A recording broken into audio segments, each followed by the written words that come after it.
If you've ever driven through a small town late at night and seen a building completely dark, no signs, no lights, no movement, and felt something in your gut tell you to keep driving, trust that feeling. I didn't, and I'm still not sure how I made it home. It was October, 3 years ago. I was driving back from my cousin's place in rural Georgia, cutting through these long, empty stretches of highway where your GPS signal comes and goes, and the towns on the map barely qualify as towns. I wasn't tired. I wasn't in a rush. I just needed to stop and use a bathroom and maybe grab something to drink before the next leg of the drive. That's when I saw it. A motel set back from the road, maybe 50 yards off the highway. Old two-story building, the kind with exterior walkways and individual doors facing the parking lot. There was one dim light on above the office entrance. No vacancy sign, no brand name I recognized, just a hand-painted board out front. A single truck was parked near the far end of the lot. I pulled in. The gravel crunched under my tires as I rolled up to the office. The building looked worn, paint peeling off the railings, one of the second-floor doors slightly off its hinges. But the light was on inside the office, and I could see movement through the glass. I went in. The man behind the counter was older, maybe late 60s. Flannel shirt, reading glasses pushed up on his forehead. He didn't look surprised to see me, didn't look particularly welcoming either. Just asked how many nights. One night, I told him. Just one. He slid a paper card across the counter, an actual paper registration card, the kind with carbon copy underneath, and handed me a physical key. Room 9. Ground floor, second from the end. I paid cash because that's all he seemed to want. He didn't ask for ID. Didn't offer Wi-Fi or breakfast or any of the things even the cheapest roadside motels throw at you. Just pointed toward the end of the building and said, "Checkout's at 10." I told myself it was charming, old school. Nothing wrong with old school. Room 9 was sparse. One bed, one lamp, a bathroom with a dripping faucet, and a television that only picked up 3 channels. The lock on the door was a deadbolt, no chain. I latched it, set my bag down, and sat on the edge of the bed. That's when I noticed the wall. Not the whole wall. Just a section near the bathroom doorframe, low to the ground, where the drywall had been patched. Painted over, but patched recently by the look of it. The paint was brighter there, whiter, not yet dulled by time like the rest of the room. And the patch was roughly the size and shape of a door. A small door. Maybe 3 feet tall. Maybe 2 feet wide. I crouched down and pressed my hand against it. Solid. Just drywall over a frame. I told myself it was probably an old utility access, sealed up during some renovation. Motels do that. Old buildings get modified. It meant nothing, but I kept looking at it. I got up, drank some water, flipped through the 3 channels, tried to settle. Around midnight, I turned the lamp off and lay in the dark, staring at the ceiling. I heard the truck outside start up. I went to the window and looked through the curtain. The truck that had been parked at the far end of the lot, it was running now, headlights off, just idling. I watched it for a full minute. It didn't move.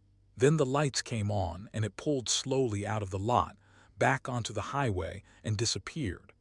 I don't know why that bothered me as much as it did. Someone leaving a motel in the middle of the night isn't strange. But the way it moved, slow, no headlights until it hit the road, it felt deliberate. Like whoever was driving didn't want to be seen leaving. I went back to bed. Couldn't sleep. Around 2 in the morning, I got up to use the bathroom. I didn't turn on the overhead light, just used the glow from my phone. And when I came back out, I stopped. The patched section of wall was different. Not dramatically. Not in a way I could photograph and show you and have you immediately understand. But the paint, that brighter, newer section, had a crack running along the top edge. A thin crack, maybe an inch long, and through that crack I could feel air, moving air. I put my fingers against it, cool, slow, deliberate, like something was breathing on the other side. I grabbed my bag. I didn't pack it neatly. I didn't think about the cash I'd already paid or what the man at the front desk would think. I picked up my keys and walked out of that room, and I walked to my car and I drove. I called the county sheriff's office from the road. I know how that sounds. Nothing had technically happened to me. But I told them about the motel, the patched wall, the crack, the air. I gave them the address from the receipt the old man had written by hand on a notepad. 3 weeks later, I got a call back. They'd gone out to the property. The motel had been operating without a license for over a year. The owner, the man I'd spoken to, had a prior record. Breaking and entering, unlawful surveillance, a charge in another state that the deputy on the phone got quiet about before saying it was related to a missing persons case that was never fully resolved.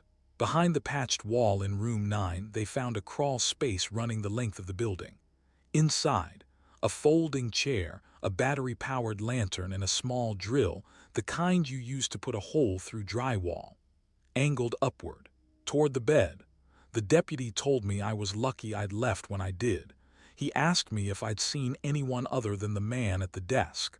I told him about the truck. He didn't say anything for a long moment. Then he said they were still looking into it. They never told me anything else after that. I think about that crack in the wall sometimes, about the air moving through it, about how I almost convinced myself it was nothing, just an old building breathing, just a quirk of construction, just my imagination running in the dark. I've stayed in a lot of places since then, but I always check the walls now, every single time.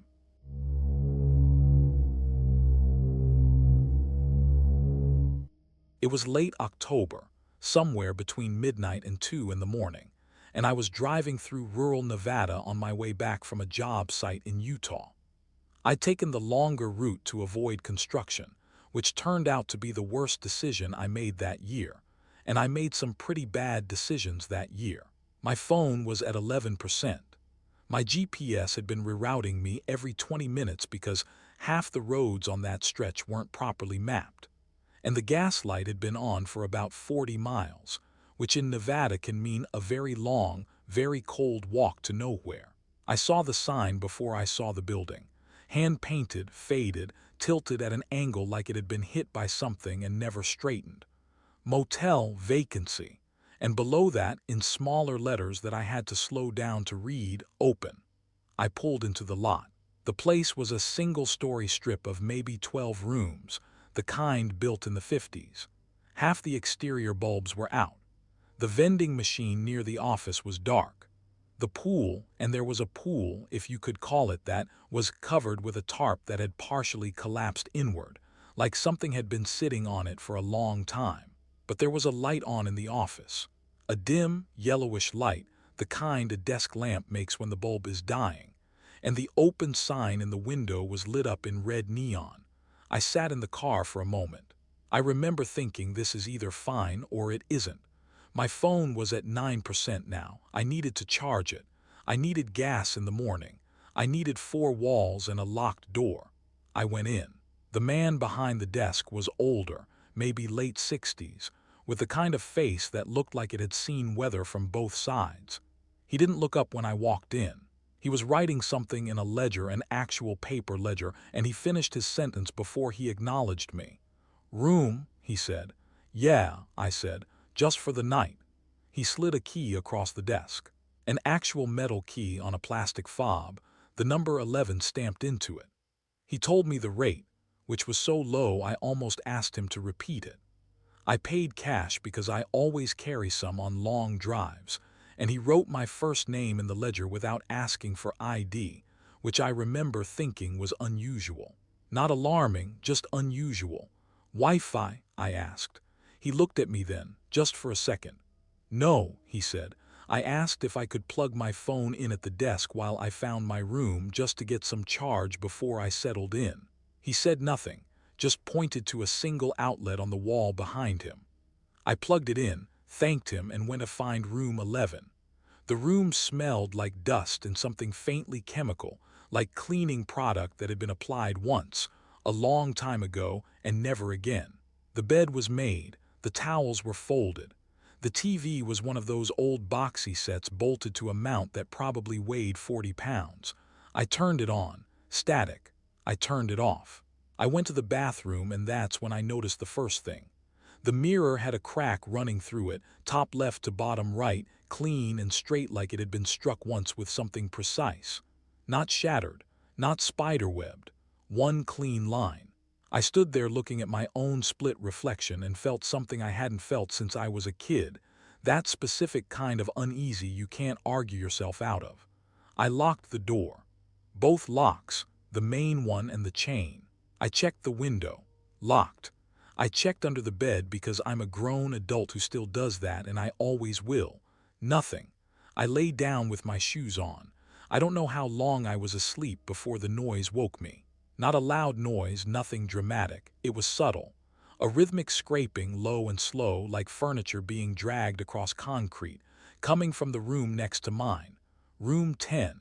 I lay still and listened. It wasn't continuous. It would go for about 10 seconds, stop for 30, then start again. Always the same rhythm, always the same duration, like something mechanical, like a task being performed over and over. I told myself it was pipes. Old buildings have sounds. I'd worked construction long enough to know that a building at night sounds like a living thing, settling, groaning, contracting in the cold. I almost convinced myself. Then the smell hit me. I don't know how to describe it except to say it was wrong. Not garbage, not decay, something sharper. Industrial. The kind of smell that makes your eyes water slightly and your throat tighten. I've smelled it once before, years ago, at a job site where someone had been illegally dumping chemical waste behind the property. My foreman had told everyone to clear the area immediately. I sat up in bed. The smell was coming through the shared wall. Thin as it was coming through clearly enough that I could feel it at the back of my throat. I made a decision fast. I grabbed my jacket and my car keys and I left everything else. I didn't check out. I didn't get my phone from the office. I walked out of room 11, got in my car and drove. I drove for 20 minutes before I found a gas station. I borrowed the cashier's phone charger for 10 minutes, got enough battery to call 911 and told them everything. The location, the motel, the smell, the room number next door. I don't know exactly what they found. I was never contacted directly. But I searched the area online 3 days later and found a short local news item. No details. Just that a property outside a small Nevada town had been flagged for a code violation and was under investigation. The motel's name was in the article. The man who ran it was described as the sole occupant of the property. No staff, no guests on record, and the part that I haven't been able to stop thinking about, the ledger he was writing in when I arrived. Investigators described it as containing lists, not names, not dates, just lists of items that suggested someone had been using those rooms for something that had nothing to do with hospitality. I never found out what was in room 10. I think about that some nights.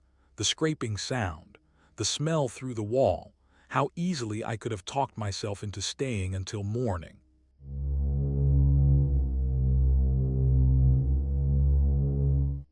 Most people drive past abandoned buildings without a second thought. I used to be one of those people. Now, every time I pass a shuttered motel off a dark highway, my hands tighten on the wheel and I don't breathe right until it's a mile behind me. This happened 3 years ago on a stretch of highway. I was driving back from a work trip in Las Vegas, and I'd made the rookie mistake of thinking I could push through the night without stopping. By 11:30, my eyes were doing that thing where they stay open but stop actually seeing. The white lines on the road started blurring together, and I knew if I didn't pull over, I wasn't going to make it home at all.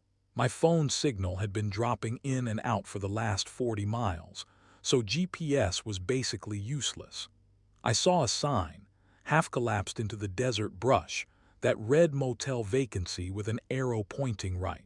I figured even a mediocre motel was better than wrapping my car around a guardrail, so I turned off the highway. The road leading to it was unpaved. That should have been my first clue. The motel came into view maybe a quarter mile in.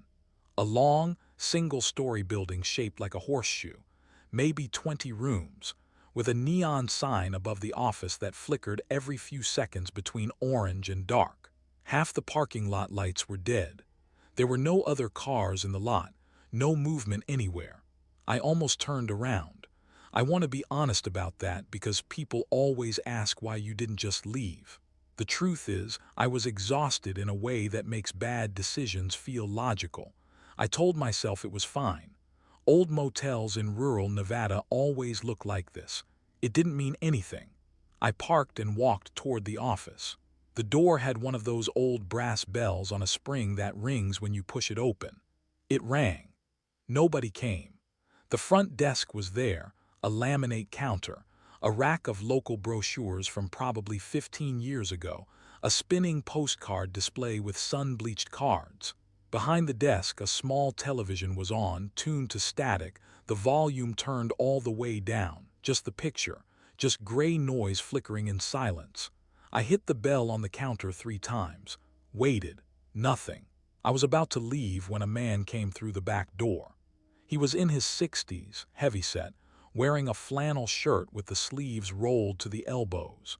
He had the kind of face that doesn't really react to things, not unfriendly exactly, but flat, like the expression had been ironed out of it a long time ago.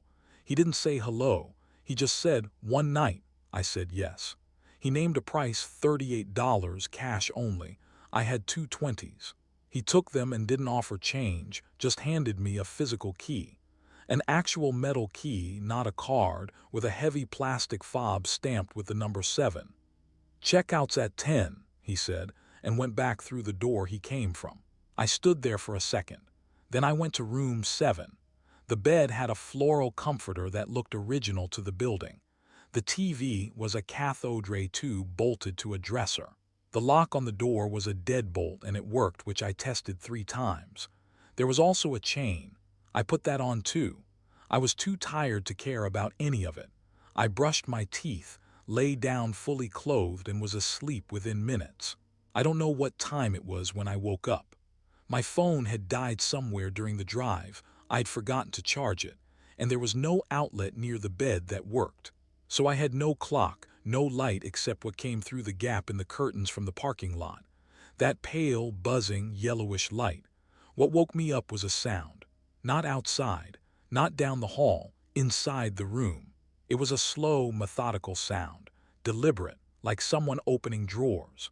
One, then a pause, then another. I went completely still. I didn't move, didn't breathe. I just lay there listening in the dark, and my brain was trying to build an innocent explanation.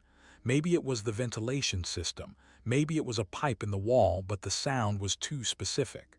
It had cadence, it had intention. The third drawer opened, closed. Then I heard something that collapsed every rational explanation I was reaching for. I heard breathing, not loud, not dramatic. Just the soft, steady rhythm of someone who didn't know they were being heard. There was a person in my room. I didn't scream. I don't know how, but I didn't. I rolled off the bed on the far side from the sound, and I hit the floor and pressed myself against the bed frame. My shoes were still on, thank God for that. The car keys were in my jacket pocket, also still on. I stayed low and moved toward the door by memory. The breathing continued, steady and unhurried, from across the room. My fingers found the chain first. I unhooked it without a sound. Then the deadbolt. I turned it slowly, the way you do when you're terrified that one click will change everything. The door opened. I was outside. I ran to my car, got in, locked the door, started the engine, and drove out of that lot so fast the gravel sprayed the side of the building. I drove for 20 minutes before I trusted myself to stop. I pulled into a gas station that was actually open, with fluorescent lights and a teenager behind the counter watching something on his phone, and I sat in my car and shook for a while. When I finally went inside and asked if I could use the phone to call the police, he looked up and said, "Lady, you okay?" And I realized I hadn't said a word out loud since I ran out of that room. The county sheriff's department sent a car out to the motel. They called me back on the gas station's landline about an hour later. What they found was that the motel had been officially closed for 11 years. The man at the front desk, nobody knows who he was. He was gone by the time they arrived. Room 7 had a false back panel in the closet that opened into the adjacent room. Someone had been living back there, using that access point to move between rooms. They found a collection of items in that hidden space. Wallets, phones, jewelry, things left behind by guests or taken from them. They never identified who had been staying in that hidden room. They never found him. I think about the people who checked in before me and didn't run. I think about what was taken from them, and I think about what was almost taken from me.